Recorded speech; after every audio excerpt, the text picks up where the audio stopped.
দৃঢ়ভাবে ইসরায়েলের পাশে থাকার ঘোষণা দিলেন ভারতের প্রধানমন্ত্রী নরেন্দ্র মোদী। বুধবার 2 দিনের সফরে ইসরায়েল সফরে গিয়ে দেশটির সংসদ নেসেটে তেল আবিবের পাশে থাকার অঙ্গীকার করেন মোদী।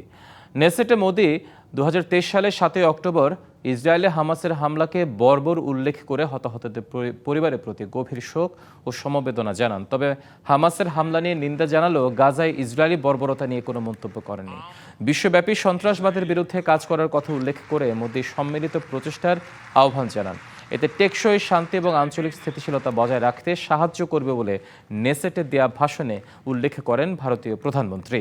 এর পাশাপাশি গাজা নিয়ে ট্রাম্পের পরিকল্পনায় নিজের সমর্থন ব্যক্ত করেন ভারতীয় প্রধানমন্ত্রী। নেসেটে ভাষণ শেষে মোদীকে ইসরায়েলি পার্লামেন্টের সর্বোচ্চ সম্মাননা স্পিকার অব দ্য নেসেট মেডেলে ভূষিত করা হয়।